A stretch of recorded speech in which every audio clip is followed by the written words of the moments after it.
Uh, all right, everybody, come on in. I have a real treat for you. I'm joined by a really remarkable man. Mads Korsager was, he was one of the guys who, after 9/11, served in Afghanistan. He was in Helmand province, that part of that terrible fighting. He was part of a group that went to help out in a village, only to find that no one was there except the Taliban. And the interesting thing for you guys listening is he didn't do it as part of the U.S. Army. He did it as part of the Danish Army. The Danish Army that Donald Trump says is from a country that is ungrateful. Anyway, he left the armed services but stayed in that world as a journalist, and he is the defense correspondent for the Danish Broadcasting Corporation. And we have a lot to talk about. So Mads, I'm deeply grateful that you've joined me today. Well, thank you for having me. Yeah. Well, we guess we should start with Donald Trump's extraordinary speech earlier today in Davos. What was your take? Well, I mean, the thing here in Denmark right now is that one of the big risks has been taken off the table. I mean, the military option, the option for sort of using violence to some sort of hostile takeover of Greenland. The big piece of news here tonight has been that is off the table for now, at least.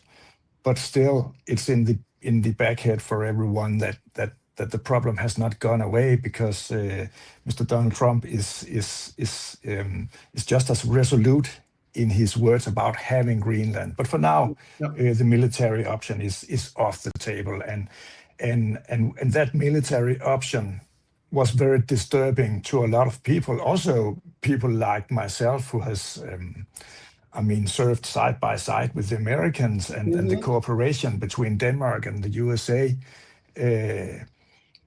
Also in NATO has been so thorough and has been going on for so many years. So sort of having that military option, that military ghost, has been very disturbing to people, both to me, a lot of Danes, and especially the people in Greenland. Yeah. I want you to know it's disturbing to many Americans too. And many of us know that Denmark is one of our oldest allies since way before NATO. There was a fact, I guess it's not a fact, it's something that Donald Trump said that I don't understand, a historical thing. He said America was stupid to give Greenland back to Denmark.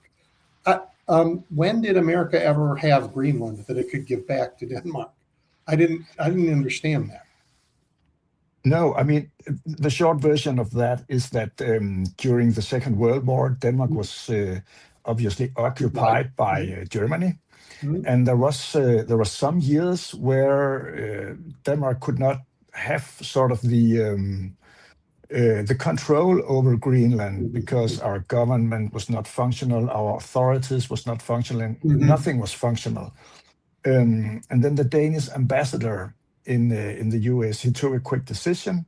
He sort of never surrendered to the German occupational force, but instead he sort of handed over the control temporarily to the US. And during those years, Greenland became a very important strategical asset for the US, sort of a stepping stone, among other things, in the transportation of military hardware from America to Europe. So in those years, I mean, we sort of handed over the control because not the ownership, right? But no, not the ownership. So Thank you. So that would be the reference to that story, as I see it. What can you tell us about Operation Arctic Endurance? Well, it's probably one of the biggest military operations for the Danish armed forces in decades. Sure, we had something like it during the Cold War, where you had these really big maneuvers going on in Europe. But since then, and during the quiet years, where we sort of harvested the peace dividend, as it has been known. We haven't seen anything like this for decades. Yes. This is an operation that involves every branch of the Danish armed forces, and everyone is working very, very hard and working fast to make this happen. So it's a big operation. And what it's supposed to do is to sort of demonstrate that Denmark and some European NATO countries are doing far more in regards to security in Greenland than just those two dog sleigh patrols that President Donald Trump has been referring to. A lot of things are going on. So basically, what they are trying to do is to show the world that, okay, we got this security and we take it very seriously. And besides of that, also there has been sort of a signal game going on that somebody wanted to show the world that it's not that easy just to take over Greenland. Yeah. Not that anyone would start a firefight in the streets of Nuuk or something, but as a signal that if you wanted to make a hostile takeover of Greenland, you had to step some allies over the toes. Not just little Denmark, but also a lot of the big European countries. But no official Danish person would say that. I mean, this is a chapter under the main sort of idea of this drill. So you can say it's double-sided. Yes, indeed. I mean, from the United States, it felt like the U.S. was Donald Trump was making a threat, and there was a response to that threat. But you're pointing out that it wasn't so much that officially it's not a response to a potential U.S. threat. It's a demonstration that Europe, and particularly Denmark, can protect Greenland. Yes, definitely. It's a demonstration, actually a demonstration that started last year. In 2025, we saw some drills, some military exercises, not so many as right now, but it was sort of a warm-up, and the plan was laid out according to my knowledge and according to our knowledge and stories we've done. A plan was laid out for the year of 2026. They were going to ramp up some sort of military activity more than last year, but not as much as we see now. Yeah. And then something happened. Something happened that got the chief of defense and the top of the Danish government to sort of hit the panic button. So all that was planned for 2026 was fired off at once. Yeah. And so somebody wanted to show something, and they also at the same time probably wanted to make some sort of signal, and they were in a hurry.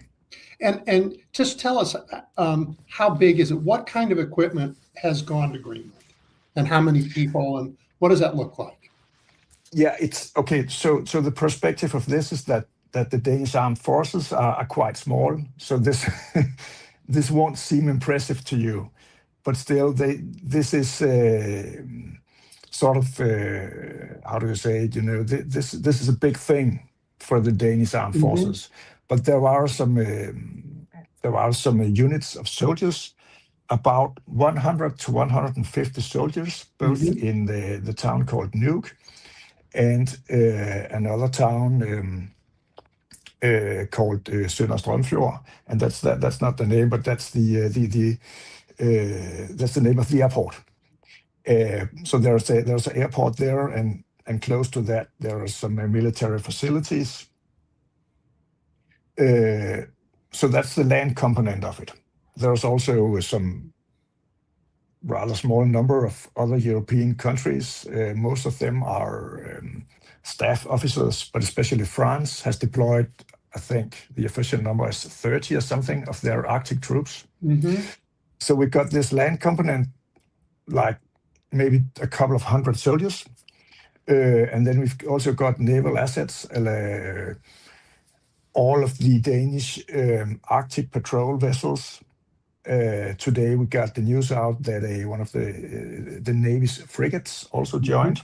And then we've got a lot of planes. We've got a lot of, until now, only transportation planes, but basically everyone that Denmark has been involved in this operation. And that's why I say it is so, in Danish perspective, rather large, because whether it's ships or planes or actually also some parts of the army, everyone has been involved. And those not involved are those who's performing other duties. For instance, in NATO, we've got a rather big contribution to the NATO eastern flank in the Baltic countries. So what they've done here is they've taken basically everyone who's not on duty or has other important tasks somewhere else and told them with hours or days' notice, pack your gear, you're going to Greenland. And most of them have never been there before. And the last thing, besides the transportation aircraft, they have been, for the first time, deploying their brand new F-35 fighter jets to sort of just swing by Greenland and demonstrate that they're able to operate there. So it's impressive. And I mean, you say the numbers are small, but it's not like there's a big population to defend. I mean, the numbers are sufficient to defend. Yeah, basically. I mean, and it is. And Greenland is a very, very big island and a huge place, but it's not that difficult to defend because you have some sort of hotspots that needs to be defended, and the rest of the coast is just, rough cliffs and ice and freezing cold, and there's nothing there. So what you wanted to protect is close to or nearby these cities. Yeah, but the argument that not just Donald Trump, in fairness, have made about Greenland, setting aside the ownership, the bizarre ownership claims he's made, about its strategic importance. With the melting of the polar cap, it becomes more strategically important for everyone, I think. Yes, definitely. I mean, he is spot on right on some things. And the growing importance of Arctic, that is very much true. And it has been it's been like that for a long time also. I mean, but this whole process has just really stressed the situation also here in Denmark, where we've seen during the last 2 years rather huge investments in military capabilities that we haven't had for decades. Because to be honest, I mean, this is also a time where decision makers in Denmark, both politicians and military decision makers, wake up to realize that, hey, well, maybe we should have done something more earlier. But at least now, I mean, they've been woken up the hard way. Well, so let's talk about what that feels like. I mean, the biggest issue on that continent for now 5 years has been the Russian invasion into Ukraine. That's an eastern front for Europe. And now Donald Trump put the fright of a Western front as well out there. That's just got to be, I mean, A, you don't do that to your friends, but B, that's got to be, are there discussions about things like, well, maybe we should, as we rebuild our defense capability, find other contract, not use American weapons? And do we need to think about capabilities outside of NATO? Are those conversations now happening seriously? Yes, I would say they are happening, especially about the American-made weapons. We have seen some political discussions here that maybe it would be wise to choose different. I mean, Denmark has always, not always, but for many decades, had a tendency to choose in the direction of US-made weapons because of the alliance. We chose the F-16 fighter jet, for instance. We chose the F-35 because when you buy American, you also buy yourself into a sort of a family. Yeah. And we have seen discussions about should we maybe choose some more European stuff. Right now, recently, Denmark chose to buy a lot of ground-based air defense, and that battle was going on basically between the US-made Patriots and some European stuff, and the European stuff was chosen both because of the price, but also because of this. There's a tendency in Europe towards strategic autonomously, to be able to supply yourself with stuff, also weapons, and that was in the equation as well. But still, some things point towards that we did not buy enough ground-based air defense. Maybe we need to buy some more, or the Danish military, not we, but someone needs to buy some more. And now the Patriot is back in the loop again. So I would say, at one point the discussion is there, but people are still realizing that yeah, well, whether we like it or not, we have to sort of. The US is still our best and biggest ally. Yeah, I mean the last 80 years, or since the end of World War II, there's been a sort of structure to the way the world works, and an order that's based on rules and these alliances, these powerful alliances. It feels over here a little bit like, and I should say, Prime Minister Carney in Canada said as much, that era has come to an end, an abrupt. Yes. That is. Yes, yeah. Is that what it feels like there? Yeah. Yeah, definitely. It's what it feels like, and that's the direction all the analysis are going. I mean, some shift, some changes is going to happen, and also what you asked in the last question was, do we see some new alliances forming? And there is definitely something going on with the Northern European, or maybe we could even say the Scandinavian countries of NATO, Denmark, Sweden, Finland, Norway. For the first time, we're all together in NATO. So one of the sort of fallback options, if you can call it that, is to make a Scandinavian club in NATO. Maybe take Poland and the Baltic countries, Germany with you in that club, because then you have all the countries that are close to the threat, Russia, and maybe because of that feel obliged to do something about it. So you don't have the situation in NATO where you can see the countries that are more far away from the threat, that doesn't want to contribute as much as someone else. That's right. So there are some things going on about, some people in the alliance some countries in the alliance, have started to work more closely together. What is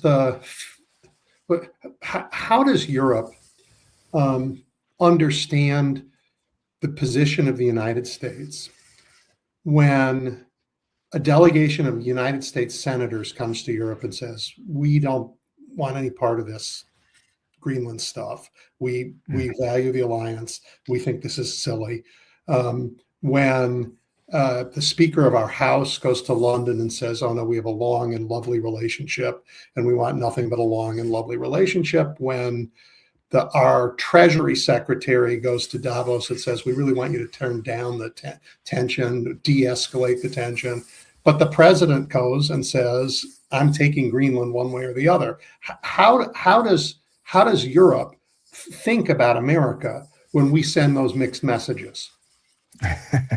That's a good question. I don't think I'm in the position to speak on the behalf of Europe, but seen from my perspective, and sort of when I boil everything together, there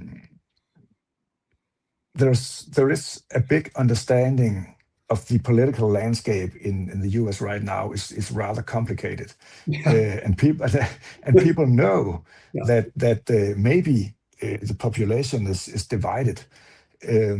We are.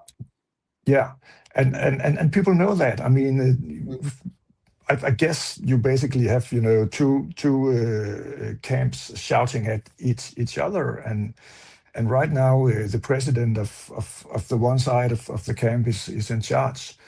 But I would say at the same time there is also an understanding that maybe if another president wins the next election, that things will not change that much.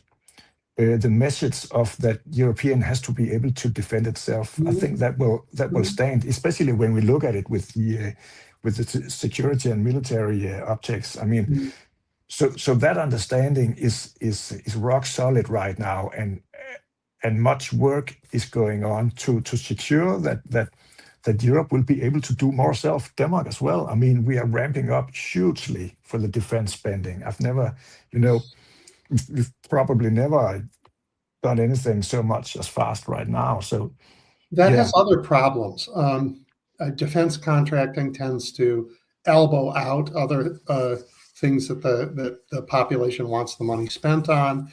Defense contracting is notoriously not as transparent as it ought to be for people. When you talk to folks about the military buildup, is there concern about some of these related issues that comes with a military buildup? Actually, I would say no, not here in Denmark, not yet. Yeah.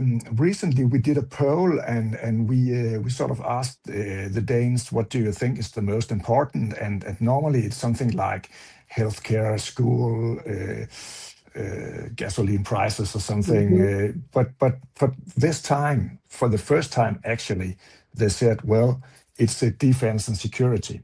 Yeah, well, it's nothing like being threatened by Vladimir Putin on one side and Donald Trump on the other to say maybe we ought to pay attention to. Yeah, I can understand. Yeah, definitely. And that poll was made before things heated up with Donald Trump here in round two here in late 25, start 26.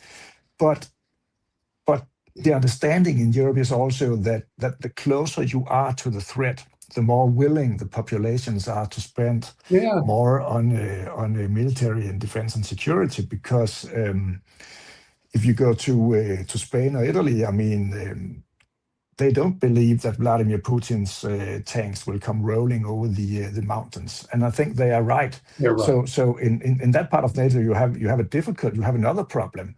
The problem are migrants and refugees, or the threat from terror or something like that. And the more eastern you go, the more you go to the northern European countries, Scandinavia, the Baltics, the closer you get to Russia and the imminent threat.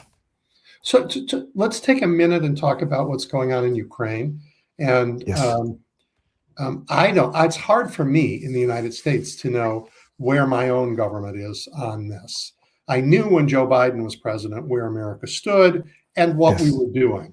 I no longer can. It's not transparent to me.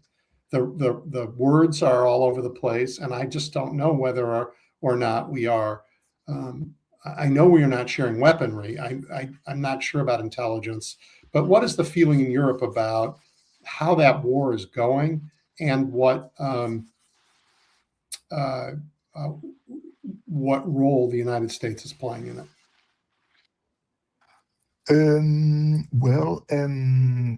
Right now the war is not going that good. I mean, actually, just yesterday I talked to some people with good insight in what's going on, and this winter is actually one of the first really hard winters of war in Ukraine, where the systematic bombing of the civilian infrastructure has started to hurt.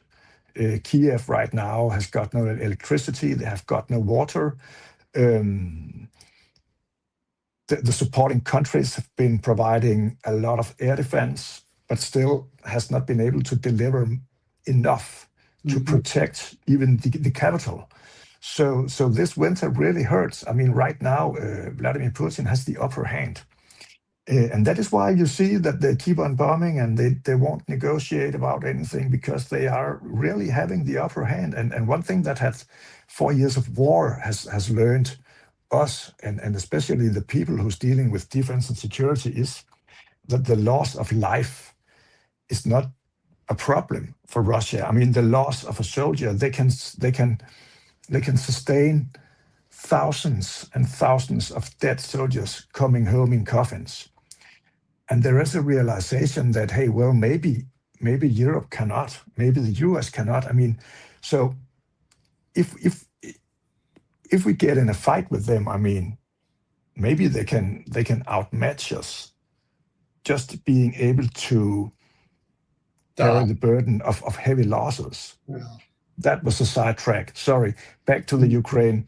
So right now, Russia has got the upper hand. The supporting countries are looking at where the help is very much needed, and the help is very much needed in of course, air defense, basic military hardware. But right now, it's also about training. I mean, but training and equipping and just establishing brigades, soldier units that can go to the front lines and keep manning the front lines, because the Russians are both outnumbering and in some parts of the front line outgunning the Ukrainians. So it's not very good. In terms of replacing the US, it's actually going. It's not going as well as under the Biden administration, where we saw these huge packages of weapons. But now we've got the Pearl system. I mean, where the countries with the donated money are buying American weapons. Yes. And that is actually going quite well. I mean, the weapons are bought, and the weapons are getting delivered fast. So that works. And also, if Europe has been able to replace at least some of the intelligence provided by the US. And as far as I know, the US is still providing with intelligence. So, I mean, if you had asked me 1 year ago, well, will Europe be able to fill in after the US if that support is pulled out? I would definitely have said no, never. But realities have shown that it's able, at least some parts of the way. Still, it's difficult, but it is able some parts of the way. But I mean, now after 4 years of war, we've also seen a Ukraine that's very, I mean, they are very beaten, and of course Russia is there as well. But I mean, we are getting closer to some sort of tipping point, and that is really a problem, because everybody knows. And that is also the analysis from the different European intelligence authorities that when and if, hopefully, the war in Ukraine stops, there will be a period of 2 years, and then after 2 years, Russia will have the full power to sort of to face on a large scale a military conflict with Europe. And the people you talk to who are in the defense world, they assume that's what Putin wants to do. There's no goodwill. He's not saying, "Oh, look, I'm done. I just wanted this little bit because it was always Russia, and I really don't want anything else." Nobody believes that, do they? No, I mean, it is mixed signals. I mean, and as to my understanding, what you do is that you cannot rule out the baddest option. I mean, you have to plan for it, because in the lead up to the Ukraine war and during the years where military was cut down, I mean, it was nice, but Europe also, and Denmark also, woke up in a situation where we could look at ourselves and say, well, we don't have anything. We don't have any military industrial complex that can ramp up production, and nobody wants to be in that situation again. So it was also a wake-up call where people realized, well, at least we have to plan for the worst thing that can happen. Yes. So that would be the analysis. All right. With such pain in Ukraine, and reaching a dangerous tipping point, it would be helpful if the US and Europe were standing together and not have this confusion. But the story of Greenland, I guess, isn't over. There's now an economic fight for the island. I guess sanctions, maybe on both sides. Do you know about, and can you explain to people listening what the so-called bazooka option is from the EU? You know what, Edwin? To be honest, no. Actually, I can't, Okay. because that's a little bit out of my topic. Yeah, that's fair. I have, of course, as a defense correspondent, heard the title and the name, the bazooka option, but I'm not able to explain the details. That's absolutely no. It's absolutely fair. Absolutely fair. I couldn't explain it either, which is why I'm asking. But there is this sense that we are risking, not risking. We are heading towards very difficult trade war, and as far as I know, Europe is America's largest, not only trading partner, but in investments in the United States come from Europe more than any other place. Yeah, probably. I don't know the numbers on that one, but I mean, yes, I mean, obviously, in so many things got more difficult because of the cracks in the alliance. I mean, Russia wouldn't be a problem at all, and Vladimir Putin's ambitions wouldn't be a problem at all for NATO if the alliance was steadfast and strong. Yeah. But now we have this situation that made everybody, sort of hurry to the walls to defend. Okay, I want to go back to before we leave. One thing you said earlier about us being divided and yelling at each other. But it's absolutely true. But it is also true, and I hope that everyone in Europe knows that nearly all of us on both sides think that this when the question was raised of an armed intervention in Greenland, it was hated by Americans on both sides. On both sides, all of us thought it was just terrible idea. Terrible.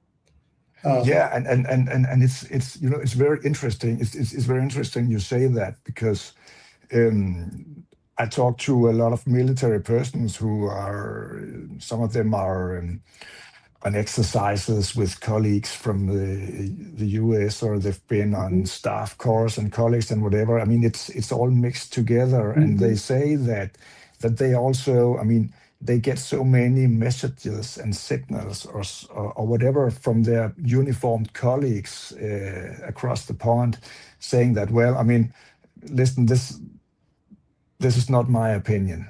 So though they get these signals as well, and I actually think that when they talk over the coffee machines out on the different bases, I mean, we recently did a story about there are 100 Danish officers and soldiers deployed on US bases or US facilities.